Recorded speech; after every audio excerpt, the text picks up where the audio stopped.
what is k near, nearest neighbors classification here? The value of choosing k becomes very important. Now, I told you very clearly how we generally choose k. We choose the number of data sets or training sets, and in that we take the average. If there are 10, we generally take 5. Okay, if there are 20, we generally take 11 or 9. Okay, why? Because I told you very clearly, like if you choose a even number of k, what is going to happen? Because at the end of it, we are only talking about majority here. Okay, we are only worried about our majority. So majority will only happen if you have an odd number of k. Okay, that's very important. That you are going to figure out the majority, and this will only happen if you have an odd number of k. So, and you can't choose a k which is very small. See, think that there are close to around 10 training sets. If you choose k as only 3, it's a very small number of k, which basically means you're leaving out a lot of data. So generally the convention is whatever may be the training records, you generally choose half of it. So that in this 50%, okay, you are able to figure out what is the best nearest neighbor, or who is the best nearest neighbor, or where you can put your next training set under this, which sort of a neighbor. Okay, so generally it is half of it, 50% of it, and in that you need to figure out a odd number. If you choose a big one, almost everything will be coming in, but it will be more looking like your training set only. If you choose a small one, there is a probability that you miss out a lot of things. Okay, so that is what is being written very clearly here. If the k is too small, sensitive to noise points, which basically means, what is the meaning of sensitive to noise points? That it is going to take, or it is going to figure out. Okay, or we'll take this example. You see this. This X is my training set, or where I need to put my training set. Okay, or where I should, sort of classify this. So if I took a very small ones, all this plus will come in. If I take a very large one, all the other ones will also come through. Okay, so what is going to happen if k is too small, sensitive to noise points? If it is too large, neighborhood may include points from the other classes also. Okay, you're going to get a data which is, so you have to be in between. That's an example we took. Okay, we took what is known as an average point, and then we did that. Okay, that's the value of choosing the k. What is the advantages of it? Okay, what is the advantages, or what is the issues that we can see with regard to nearest neighbor? First and foremost thing is the scaling issues. What is the scaling? If example is like this in terms of height of a person, okay, what is it? It may vary from 1.5. I'm talking about meters, 1.5 meters to 1.8 meters. So attributes may have to be scaled to prevent the distance measures from being dominated by one of the attributes. Okay, what is the meaning of scaling? That you're going to put it across between this to this. Okay, height of a person may be varying from 1.5 to 1.8. Weight 90 lb to 300 lb. See again, these are all right from your textbooks. Okay, so the units may be right from the Western aspect only, but we can take it as kgs, we can take it as inches from Indian perspective, not a problem. Okay, income of a person 10k to $1 million. Like that, you need to scale it down. Scaling issues. Okay, based on this, what are the advantages, disadvantages? The advantage is very simple. It's a very simpler algorithm to implement. What is the disadvantage? The disadvantage is the number of training sets. If it is two more, then we need to go and do it for a k value, which is almost half of it. Okay, which is almost half of it, and then you need to assign everything. And then you need to choose that which is my best k. Okay, so that will take a long time. So it's easy to implement, but it will be longer. It will be taking a very longer duration. Okay, that's a thing that you have to keep in mind. Okay, what is the advantages or disadvantages of it? Selection of the right similarity measure is critical. Okay, now you see these two examples. The first example and the second example are the left one compared to the right one. The Euclidean distance, what you get here, you can see the both are different data. You got all ones here, and of course you are all going to get 0 and then followed by ones here. The same thing it is more like an opposite version here, but both the places you get the same old Euclidean distance. Okay, same old Euclidean distance. So selection of the right similarity measure is very, very critical. How we are going to choose the K, where you're going to choose the K, because that becomes very important. Okay, selection of right similarity measure becomes very, very critical. Okay, so based on this, what is the things that you can say? KNN classifiers, see all these things come under classifiers, okay, or lazy learners. What is the meaning of that? Since they do not build models explicitly. Okay, in very simple terms, you may not understand this word. It clearly says that we are not going to build any sort of models here. We are based on the training set. We are going to see the K value. Based on the K value, we are going to do that, ascending order, and in ascending order, the K value, whichever you have chosen, the majority of that we see, and then we select. Okay, no explicit model building is being done here. In terms of dish entries, we used to do that. Right, we used to do that. Okay, we used to build a model on a particular attribute, but here nothing like that. Okay, then classifying unknown records are relatively expensive. Okay, relatively expensive, which basically means it takes a long time in terms of time. See, when people say expensive, with regard to all these algorithms, they're not talking in terms of money under. They're talking in terms of time itself. Time itself is money here. Okay, next, they can produce arbitrarily shaped decision boundaries. Okay, there's a very good probability that when you put all this KNN, in terms of things like this, they may have a data sort of things like this.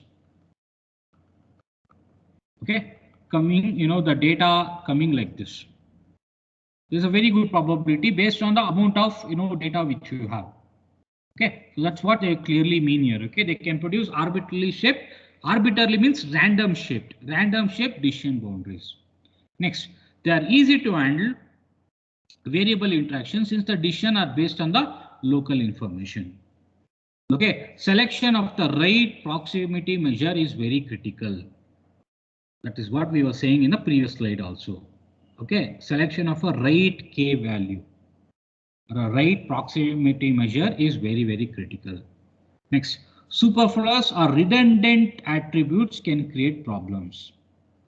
Okay, they can create problems. I'll give an example. Okay, now think we used to have a training test set, right? We used to have a training set. We saw examples for it. Okay, think that there are close to around 10 training sets like this. Then what we used to see what is known as ascending order. Okay, we used to put it in ascending order. Now think all the ascending order which you have done. Think that K is equal to 5. All the 5 values, the 5 ascending values have same sort of values, same sort of ascending values. You got something like 2.6, 2.6, 2.6, 2.6 like this. If all 5 are coming into the same thing, then even when you group it, what is going to happen? It's all coming in same place. Okay, it is all coming. When you think this will happen? This will happen when there is redundant data or duplicate data or data that is coming twice, thrice, 4 times, 5 times. Okay, so that is going to happen like that. That is what they clearly say here. Superfluous or redundant data can create problems. Okay, next thing, missing attributes, hard to handle. Okay, now again we are going to take one example. In the previous thing what we saw, we took 2-3 examples. In that there are 2 things which we saw. One was with regard to loan, right? In that loan, we used to see 2 things. First one is with regard to what is his loan amount. Okay, what was his loan amount? And second thing, I think the measure we took was with regard to whether he was married or not. Different example. Okay, so think that loan amount and then whether he is married or not. So very clearly, okay, if he's married or not, how do you put this into a numerical value? Okay, you put married as one number, say 0, unmarried or married slash unmarried slash divorced as 1. Okay, married is equal to 0. So based on that, we used to figure out these values, right? 1, 2. Based on that, we used to say whether the loan amount used to be given back or not, or whether it will be a defaulter or not. We used to see that. Now think that in certain place there is a value that is missing. Okay, he's married. Loan amount we don't know. Then there is in certain place where they are going to give you the loan amount is say 25 to 34,000. But this data is missing. What data? Whether he's married or not, we don't know. How do you calculate the distance? How do you calculate the? We took what is known as equilibrium distance only, na? So how do you figure out this distance? Distance very tough to figure out. Okay, without data, it's not at all possible. We have to assume then. So that we studied way back in second model, like what is going to happen for missing data, or how do you handle data? How do you handle, what are the issues with regard to data? Okay, all those things which you learned in your second model. Okay, so you know the issues with data, right? So you have to keep on linking like that.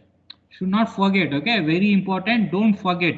See this topic again. I'm saying I'm only going with regard to only those topics which are important for your next semester. I'm going in depth. Otherwise, I'm sticking to my video syllabus. Okay, that you got to keep in mind. So I should always link like that. Then it will be nice. Then you do not forget anything. Okay, so if the missing data is there, then it is very difficult to handle. Okay, issues with regard to nearest neighbor classification. Okay, in general, nearest neighbor classification, but we generally study KNN only. Okay, next thing, very important. I know characteristics are what do you call points related to your nearest neighbor classification. Okay, then you go to the next part. How do you improve the efficiency? And I'll see all these things. What you see here is something which is high end for you. It is fully high end for you. You don't have to worry more into what is this, because it is fully into, see, if you study data science as a subject, there you're going to see something called classification. In that classification, you come across KNN, and in that KNN, you will see, okay, these are all the problems. How can I improve that? That also you're going to study. Here, it is no point here. Okay, just have to know how do you, what are the ways you can improve the efficiency of a KNN. Okay, how? First, you need to avoid having compute distance for all objects in the training set. Why? Because it takes a lot of time. Okay, it takes a lot of time to calculate the distance between each and every objects. Next thing, multi-dimensional access methods. How you can sort of improve it. Okay, how you can avoid computing distance to all objects. How you can avoid? By doing these things. Multi-dimensional access methods. KD trees is what you call. Don't worry about all these things. Okay, it is not at all relevant to you. Under data mining, it is not relevant to you. If you are interested, you could always learn on your own. Okay, fast approximate similarity search. Okay, then locality sensitive hashing, condensing, which basically means how do you sort of see, this is one way. Second way is you can condense it. What is the meaning of condensing? You can condense a training set. You determine the smaller set of objects that you give the small performance, which basically means if there are say 50 training sets. Okay, see if you take for an example, okay, something like if you think that you have close to around 50 training sets like this. Okay, and you're choosing what is the value you choose. Basically, K value will be close to around 26. No, 20, not say 20, 25. Okay, you're going to choose K value as equal to 25 because that's a better one with regard to average of everything. What is the most important difficult part in this? How do you really put this 50 equilibrium distance? 50 equilibrium distance you need to find out. Very, very tough. Lot of time it takes. And then even after finding that, you need to figure out the first 25. Okay, first 25 in some sort of an ascending order. And in the 25, you need to figure out what is the majority of it. Okay, the majority will be there. Something like, maybe even if it is too close also, it will be coming up to around 13, 12.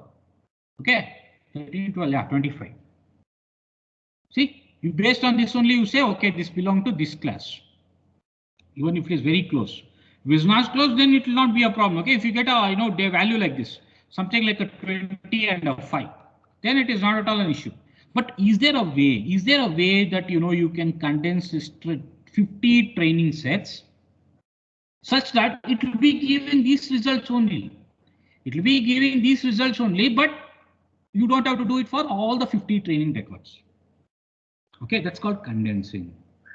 Which basically means you should be good enough to take those things which will not affect your final value. Even if you do it for 50, it will not be affecting your final value, but at the same time, you're not doing it for 50. Okay, understand the difference of it. That's very important.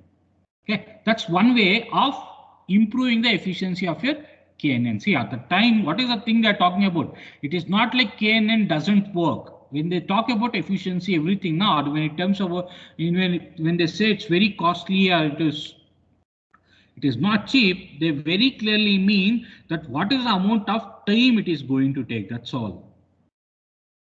It will work. All algorithms will work, but at what time it takes? Because everything needs to be done very fast. Okay. All these things comes under topics of ML, data science, well, time plays a very big amount of very important. Time plays a very big role. Okay, so at the when you see of time and they see this, what is the way you can condense the data? Okay, next thing is the very simple thing is editing, removing the objects to improve the efficiency, which is nothing but condensing. Okay, but there is other way also you can think of condensing. Okay, can we do, think of there are 50 records. Can we sort of club 2 or 3 records into one record? So that instead of 50, you may end up close to around say 20 to 30. That's condensing. Can you club it into one plate? Okay, what is removing? There are 50. Okay, you remove those things which you think is not at all relevant. So you may come up to around again 20 to 30, but you're not clubbing here. Okay, you're removing it. Okay, you're removing it, and this for 20, 30, you again find out the same thing. Okay, you find out the Euclidean distance, you use K, and you figure out what is the majority of it. Same thing. Okay, these are some of the points, but what is most important here? The most important ones are the ones you see right here. Okay, this is all general, removing, editing. Okay, very, very general that you think of, but these things, right? These 1, 2, 3, they become very, very important. So only I'm telling you, okay, please do learn in other courses. Okay, anyway, you're going to learn a little bit of it in the future references and all, but it will be nice that if you can sort of figure out what is this. Okay, local sensitive hashing. Hashing is, very, very, tough topic to understand. But if you understand that, lot of things can be done under hashing. Okay, I think you people would have studied hashing way back in your, maybe some part of your ATC was there. Okay, and DS was little bit old scheme. Okay, so yeah, maybe in DBMS also you would have seen the little bit of hashing. Very important thing. Okay, to figure out where you can place the data on. Okay, all these methods are very important to figure out how to improve the efficiency of your KNN. Okay, so these are everything related to your KNN. Okay, so what is the next thing? What is the next thing? What is the thing to be kept in mind? Okay, the next thing is all about figuring out our next classification technique or the last classification technique. What are the things that you study? You studied a lot of things related to your classification. The first part of this entire model was all about classification. What is classification? How do you do classification? I think there was even a question on internal with regard to classification. That is what you did in the first part of it. Okay, so the first part is all about figuring out our classification. Then you came across the other parts. What are the other parts you studied decision trees. Then you studied rule-based classifier. Okay, you saw very, very clearly what is rule-based classifier, everything and all. Again, here also we saw a little bit of problematic things, right? Then you came across this previous one, which is nearest neighbor. In that, our concentration was all about with regard to KNN. Then now the last part of it is with regard to Bayesian classifiers. Okay, this basically means there is a classifier which is based on Bayes algorithm or Bayes formula. That's very important. There's an algorithm which is based on Bayes formula, and that is what you're supposed to study now. Okay, here most important part which you people will be coming across is what is known as Naive-Bayes classifier. Again, a very important topic for your next machine learning course. Okay, it's called Naive-Bayes Bayesian classifier or Naive-Bayes classifier in small terms. Okay, what's the meaning of naive? Naive is something which is, now what is the literal meaning of naive? You know, you could have seen people, you know, talk about certain new players when they come into the team, right? They call it, you know, you see them and say, oh, he's a very naive guy. Okay, what is the meaning of that? Naive is in very simple terms, the literal meaning of it is showing lack of experience, or, you know, you don't have experience. Or a person who is still, you know, young, you call them even as naive. A person who is not really worried about, you know, or doesn't have any baggage. I think that's a right word. Naive is a person who doesn't have any sort of a baggage along with him. Okay, when I say baggage, in terms of decision making, in terms of, you know, what is going to, you know, what has happened in the past. Okay, that's called naive. And the same thing, why do you think the Naive-Bayes classifier is going to happen? Okay, or why do you think it's called Naive-Bayes classifier? Okay, what is the meaning of that? The meaning is very simple. You are going to classify data, okay, based on the Bayes theorem. And it is, you know, why it's called naive? Because you're not going to think of anything with regard to the previous baggage on it. Okay, the previous baggage or previous data, you're not going to worry. Okay, so what is this? This comes with a, you know, what is known as a formula. That's very important to know the formula and all. So what are the various things that you know? The various things that use, these are the formulas. The first one is, I think, something which you people would have already known. See, none of data science or machine learning, you know, you will be able to sort of appreciate unless and until you are very strong in this subject called statistics. Okay, so if you go into any of the, you know, there are many sites right nowadays, many sites, many universities, which basically, okay, deal about what is known as, you know, giving a diploma in artificial intelligence, data science, machine learning and all. Even the foreign universities are now doing it. Okay, what does they basically do? They basically do only one thing. What is that? To make sure that, okay, you are learning statistics along with machine learning. You are learning statistics along with data science. Okay, very important topic. See, again, the worst part of not having statistics in V2 syllabus is something, you know, baffling. It should have been as one of a subject, at least maybe in your 6th semester. Okay, 6 semesters should have been, we would have been nice for your next upcoming semesters. But again, the problem is, I don't know who designs it. That's how it is. Okay. Now you see what is the first thing? A probabilistic framework of solving a classification problem. So there's something called probability involved here. The first one, what you see, the conditional probability. What is the meaning of that? See this. See, and then you see this Bayes theorem. Okay. Before you see the Bayes theorem, you see this. What is conditional probability? What is a very in simple terms? What does it mean? It is in very simple terms. What is the probability of your X and Y events X and Y happening, provided X has already happened? Or when you take of this like this, what is the probability of both the events X and Y happening, provided the event Y is already happened?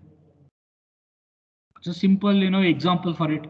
The simple example is with regard to, you know, the current situation only will take. Think that there are two events. What are the events? I'll take the probability of having P of X. What is P of X? You say P of X is having your lab exams. Okay, your lab exams. What is P of Y? P of Y is nothing but having your theory exams. Okay. What is the probability? Now, what is this P of X of Y? You can see the first thing that you can see very clearly here. or this one, whichever is fine. Okay, now what is the meaning? I'll take, X and Y. See, I'm talking about this one. Please understand, I'm talking about this one. Okay, because we always think of X and Y, so that that's what I'm going to happen here. Okay, now what is the meaning of this? See, what is the meaning of this? What is the probability of X and Y happening provided that Y has already happened? Probability is very high. Okay, if theory exams are already conducted, be careful here. If theory exams are already conducted, there is a very, very good chance, there is a very good probability that lab exams will also be conducted. Okay, or if you write it like this, P x comma y of P of x. What is the probability that both the exams, theory and the lab exams, will be conducted, provided that lab exams are already done? The probability is a little bit less compared to this one. Because why? Because having a theory exams is the ultimate part, right? So when you compare these two, what is the probability that is having more? This one. Why? Because if the theory exams are conducted, I think you people would have had it, last semester, if I'm not wrong. Okay, if the theory exams are conducted, there's a very good probability, there is a good chance that lab exams will be conducted. There's no sparing that. But if the lab exams are conducted, it is not necessary that the theory exam, of course, in VTU both will be done, but there's always a good probability that lab exams may not happen. Okay, may not happen also. This is what is known as conditional probability. Now, what is the meaning of conditional probability? You studied in third sem. Okay, what is conditional probability? The conditional probability simply means that there's always a condition associated with it. There's a probability of finding out probability only, but there's a condition associated with it. Okay, that is something that you got to keep in mind. Okay, that is what you need to keep in mind before we start studying what is known as the Bayes theorem. Now, what is Bayes theorem? Bayes theorem, you can see at the last part. Okay, what is it? What is the probability of Y happening with regard to X? How is calculated? Probability of both X and Y happening, and the probability of Y getting happening if the probability of X has already happened. This formula, what you see, okay, this formula, what you see, will be deciding you lot of things which you're going to study in the next few classes. Okay, this is known as Bayes theorem. But Bayes theorem, someone under a name called Bayes, you gave a theorem. Okay, that's all fine. But at the end of the day, you have to understand where do you think this will be placed into. First and foremost, it's under the classification thing. Okay, so if you take one example and get to know where do you think it is, the example basically comes like this. Again, it's a very medical example. It's a textbook example. You can see the example that people are talking about. If a doctor knows that meningitis. Now, what is the meaning of meningitis? I don't know the medical terms of it. Okay, but meningitis is a. Once again.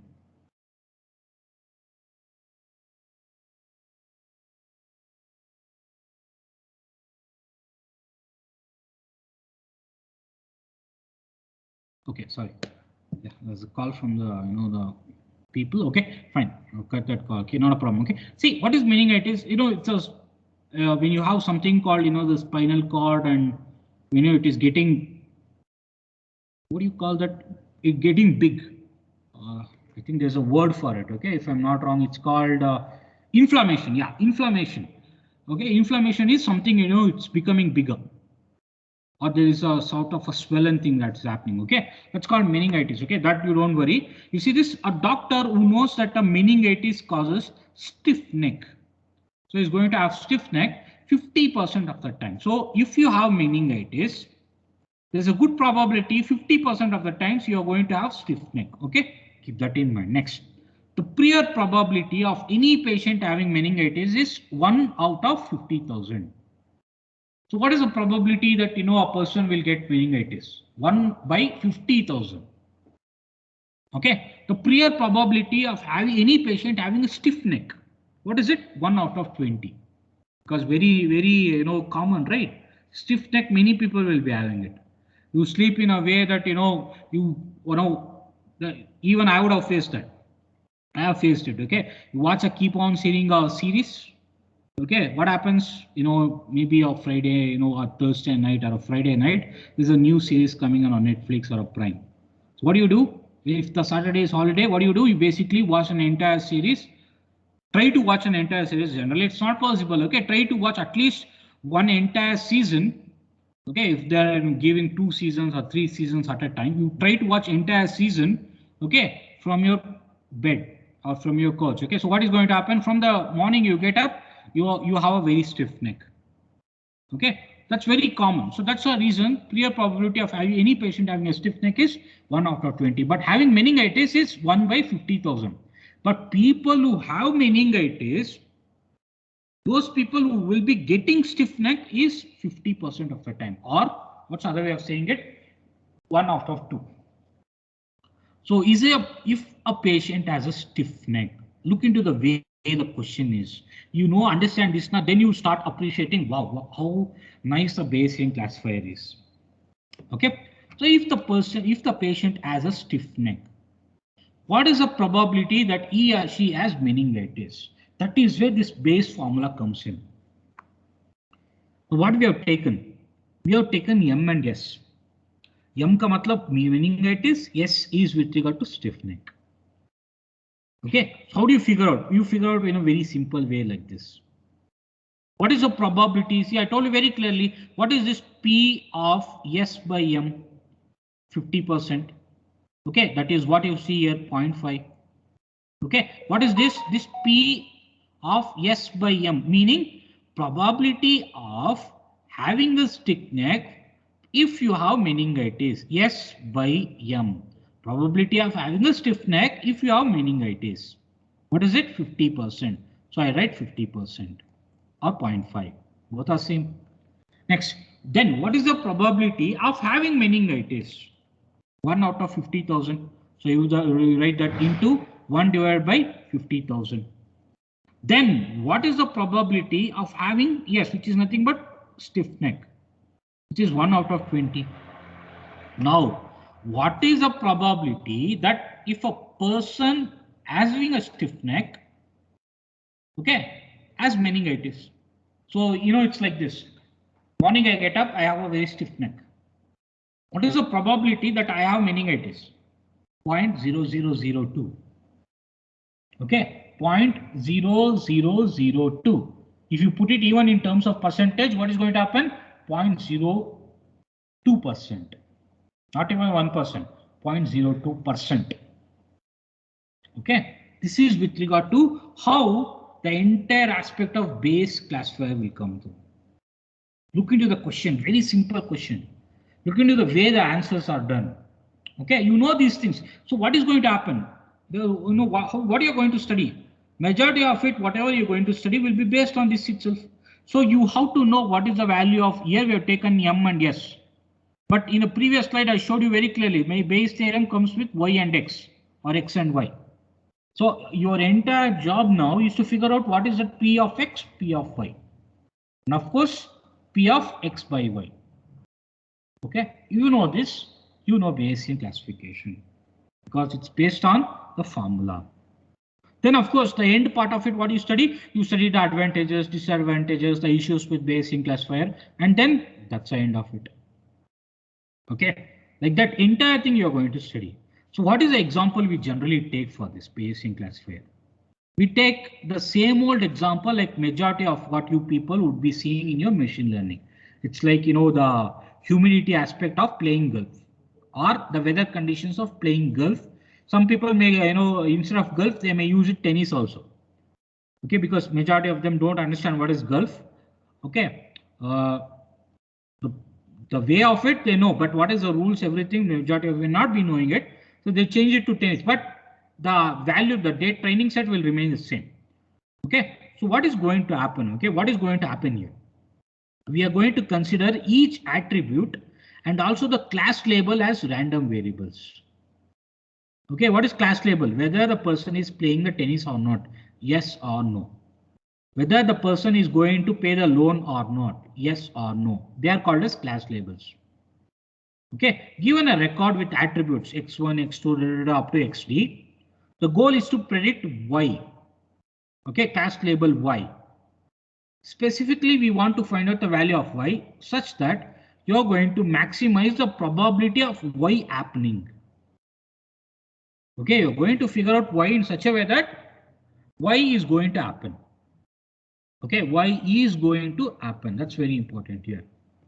Okay, can we estimate P of y based on what x and x1, x2, x3 has happened directly from the data?